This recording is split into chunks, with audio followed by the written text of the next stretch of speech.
Kindly subscribe the Kitapedia and press the bell icon so that you never miss any update. 1947 में मुल्क दो हिस्सों में अलग हुआ।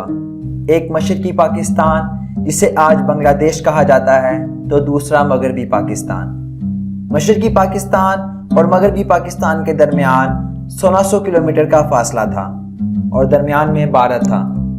1948 में कायदे आज़म ने मशरकी पाकिस्तान का दौरा किया और ऐलान किया कि पाकिस्तान की सरकारी ज़बान सिर्फ उर्दू होगी।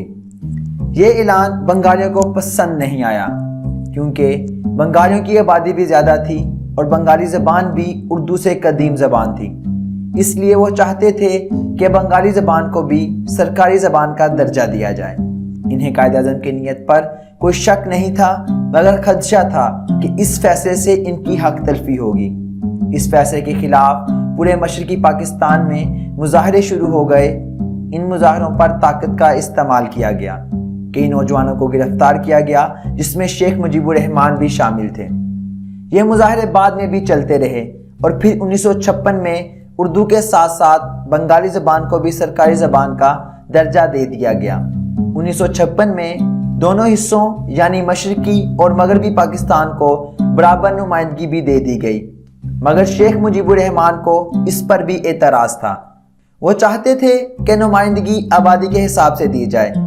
चूँकि मशरकी पाकिस्तान की आबादी ज़्यादा थी, इसलिए मशरकी पाकिस्तान को नुमाइंदगी भी ज़्यादा मिलनी चाहिए। इसके अलावा बंगालियों को तीनों मुसल्ह फोर्सेस में भी नुमाइंदगी नहीं दी गई थी, जिसकी वजह से इनकी हक तलफी होती थी और बंगाली मशरकी पाकिस्तान को मगरबी पाकिस्तान की कॉलोनी समझने लगे थे और कहते थे कि अंग्रेज़ों की गुलामी के बाद हम मगरबी पाकिस्तान की गुलामी में चले गए हैं। इन तमाम महरूमियों के बाद इनमें अलग होने के ख्यालात जन्म लेने लगे। जनरल अयूब के बाद जनरल याहिया इक़्तिदार में आए और 1970 में पाकिस्तान के पहले जनरल इलेक्शंस करवाने का ऐलान किया गया। 1970 के इंतखाबात में 300 नशिस्तें थीं, मगर अब नशिस्तें आबादी के लिहाज से तकसीम की गई थीं। मशरकी पाकिस्तान के लिए 162 और मगरबी पाकिस्तान के लिए 138 नशिस्तें थीं। इलेक्शन दिसंबर 1970 में मुनक्कद होना थे, मगर इससे पहले एक सैलाब आया और एक समंदरी तूफान, जिसमें तकरीबन 5 लाख बंगाली जहां बाग हुए। याहिया गवर्नमेंट ने बंगालियों को कोई खातिर ख्वाह रिलीफ ना दिया। इसका गुस्सा इलेक्शन के दौरान निकला। अवामी लीग ने 162 में से 160 नशिस्तें जीत लीं। मगरबी पाकिस्तान से पाकिस्तान पीपल्स पार्टी ने 138 में से 81 सीटें जीती और ये इलेक्शन पाकिस्तान की तारीख के शफाफ तरीन इलेक्शन माने जाते हैं। शेख मुजीबुर रहमान की अवामी लीग ने वाजिया बरतरी हासिल की, जबकि मगरबी पाकिस्तान में पाकिस्तान पीपल्स पार्टी नुमाया रही। अब मैंडेट के हिसाब से अवामी लीग हुकूमत बनाने की हकदार थी और भुट्टो को अपोजिशन में बैठना था, मगर ऐसा ना हुआ। 3 मार्च 1971 को ढाका में कौमी असम्बली का इजलास मुनक्कद होना था, मगर जिस दिन असम्बली का इजलास तय था, शेख मुजीबुर रहमान को बताए बगैर वो तारीख बदल दी गई, जिसके बाद मगरबी पाकिस्तान में एहसास पैदा हुआ कि इन्हें इक़्तिदार नहीं मिलने वाला और बंगाली अवाम के मैंडेट पर डाका डालने की तैयारी की जा रही है। 3 मार्च को मुनक्कद होने वाला कौमी असम्बली का इजलास मुलतवी कर दिया गया था और इसका ऐलान 28 फरवरी को हुआ। ये इजलास मुलतवी कराने के पीछे कौन था, ये गुत्थी आज तक नहीं सुलझ सकी। कुछ मुसन्निफीन का ख्याल है कि ये इजलास भुट्टो के हामी जर्नेलों ने मुलतवी करवाया था। इसके अलावा भुट्टो ने अपने नुमाइंदगान को इजलास में शिरकत से रोक दिया था और कहा था, अगर तुम में से कोई इस इजलास में गया तो मैं इसकी टांगे तोड़ दूंगा। जब इजलास मुलतवी हुआ और नई तारीख का ऐलान ना किया गया, तो सिर्फ आधे घंटे में मशरकी पाकिस्तान में आवाम सड़कों पर निकल आई। इस ऐलान के बाद शेख मुजीबुर रहमान ने पूरे मशरकी पाकिस्तान में हड़ताल का ऐलान कर दिया। शेख मुजीबुर रहमान मिलिट्री अफसरान से नई तारीख का पूछते रहे, मगर इन्हें कोई खातिर ख्वाह जवाब ना मिला। सूरत हाल गंभीर हुई तो फौज को तलब कर लिया गया। 2 مارچ کو کرفیو لگانے کا اعلان ہوا اور فوج کرفیو نافذ کرنے کے لیے میدان میں اتری۔ ادھر عوامی لیگ کے کارکنوں کو بھی ہدایت تھی کہ کرفیو کو ناکام بنانا ہے، چاہے جان ہی کیوں نہ چلی جائے۔ عوامی لیگ کے کارکنوں نے فوج پر ڈنڈوں اور پتھروں سے حملہ کیا تو فوج نے جواب گولیوں سے دیا۔ اسی دوران 6 بنگالی ہلاک ہوئے۔ ان 6 ہلاکتوں کے بعد حالات قابو سے نکل گئے۔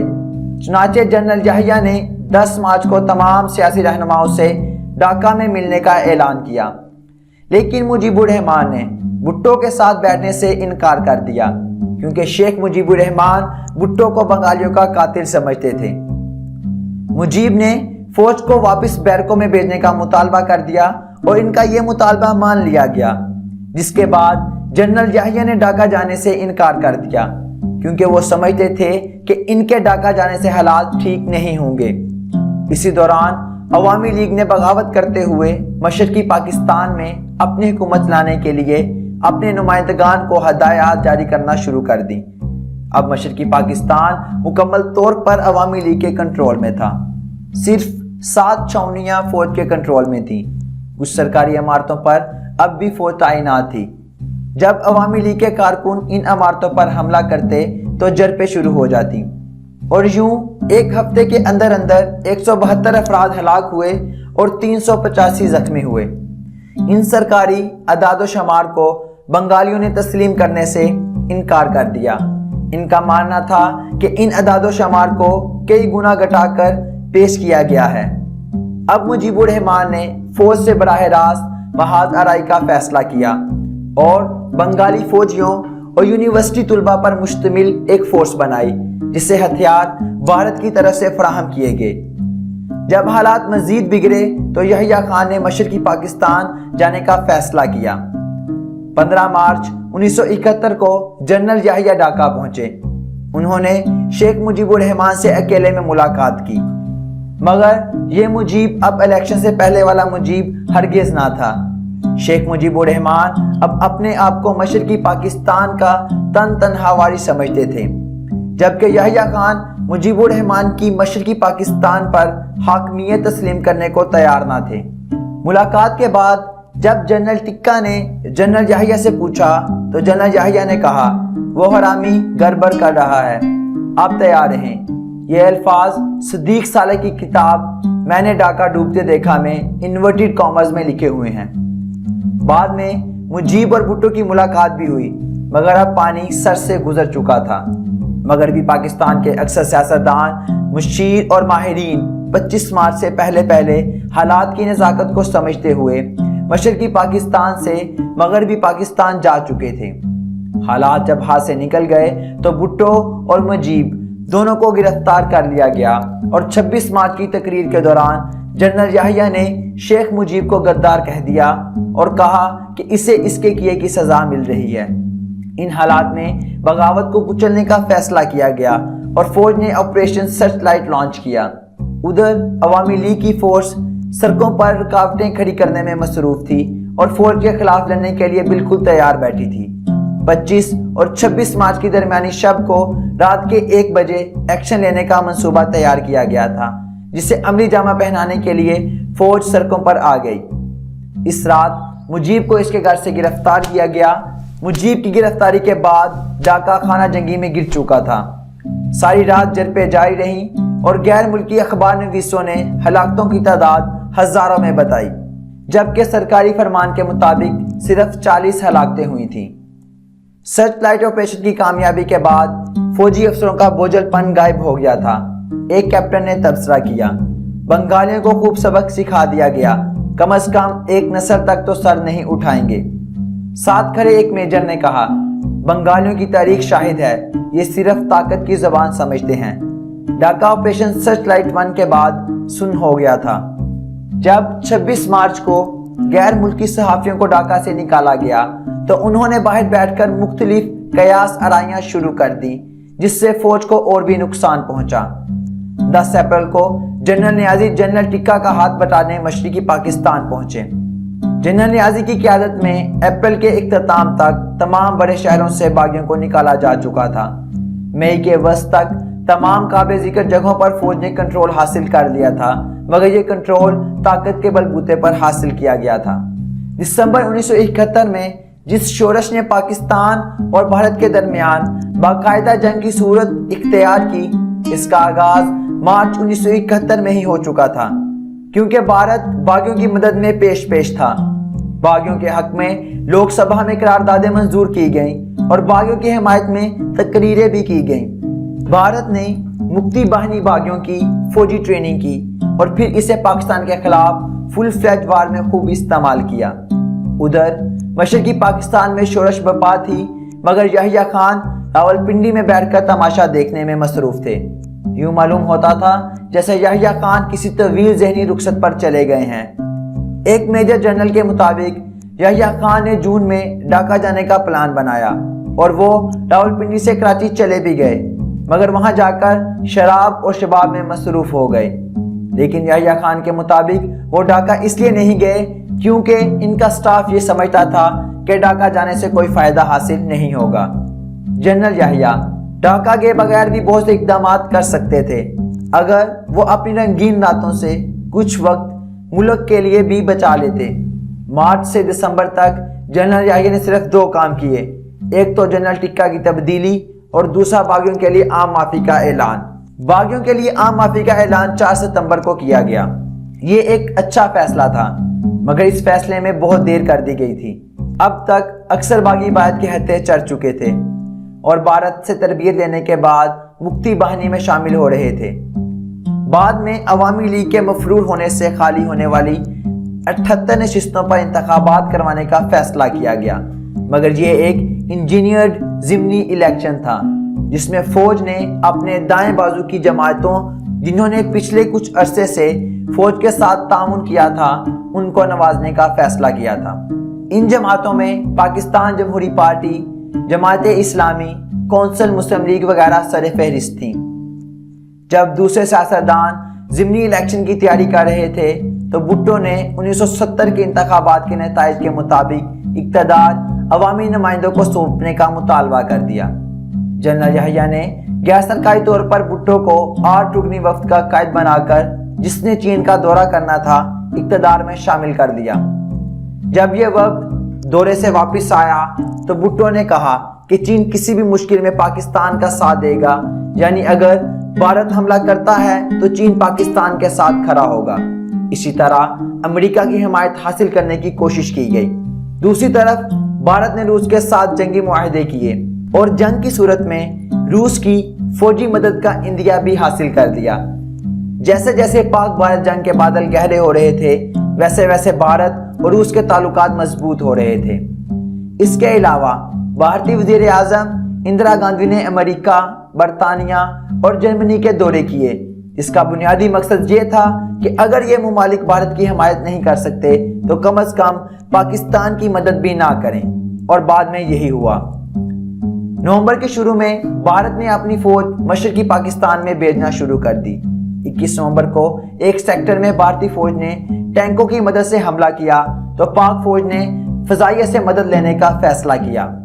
उधर से भारतीय फ़ज़ाइया भी मैदान में आ गई। भारत का पल्ला भारी रहा, हमारे 2 तैयारे और 6 टैंक तबाह हो गए। 3 दिसंबर बड़ा तारीखी दिन साबित हुआ। मुल्क इस बार भारत की दूसरी बड़ी जारहियत का निशाना बना। अब फुल फ्लैज वार शुरू हो चुकी थी। जनरल नियाज़ी ने भारत का मुकाबला करने के अहकामात जारी किए। उधर मगरबी पाकिस्तान ने भी भारत के 7 अड्डों पर पाक फ़िज़ाइया की मदद से हमला करके तबाह कर दिए, जिसका जवाब ये पेश किया गया कि पहल भारत ने की है। उधर जनरल नियाज़ी तक खबर पहुंची कि मगरबी पाकिस्तान ने अमृतसर फतह कर लिया है, जिसके बाद जनरल नियाज़ी फूले ना समा रहे थे, मगर थोड़ी देर बाद पता चला कि वो खबर झूठी है, जिसके बाद इनका मोराल और भी डाउन हो गया। मगरबी पाकिस्तान ने कुछ भारतीय चौकियां जरूर फतह की थी, मगर इसके बाद इनकी पेशकदमी रुक गई थी।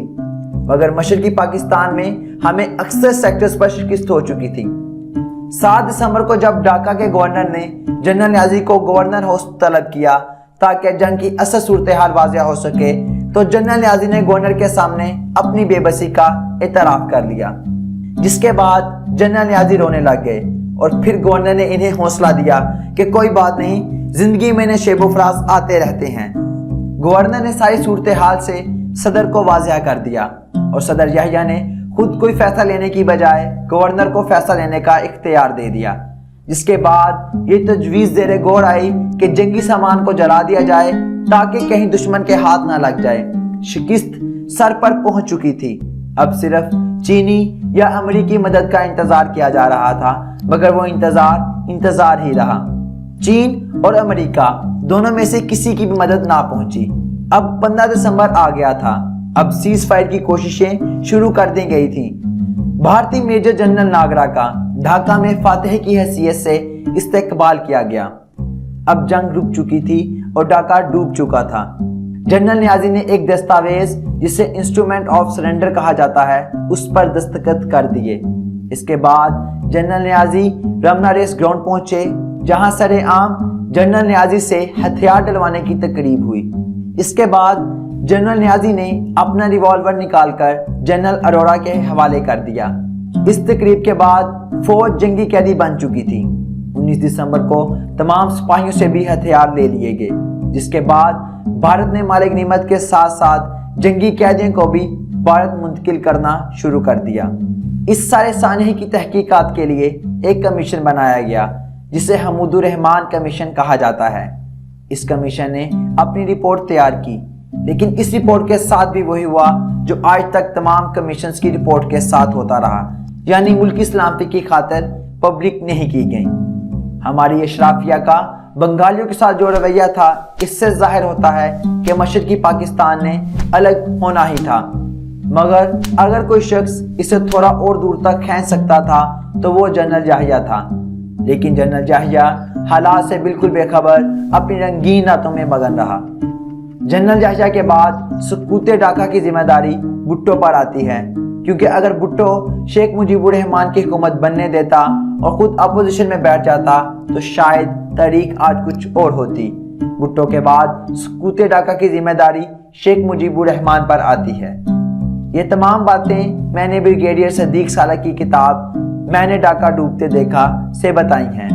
صدیق سالک اس سارے معاملے کے چشمدید گواہ رہے اور بعد ازاں جنرل ضیاء الحق کے انفارمیشن سیکرٹری رہے، اور پھر 1988 میں ضیاء الحق کے ساتھ طیارے میں جاں بحق ہوئے۔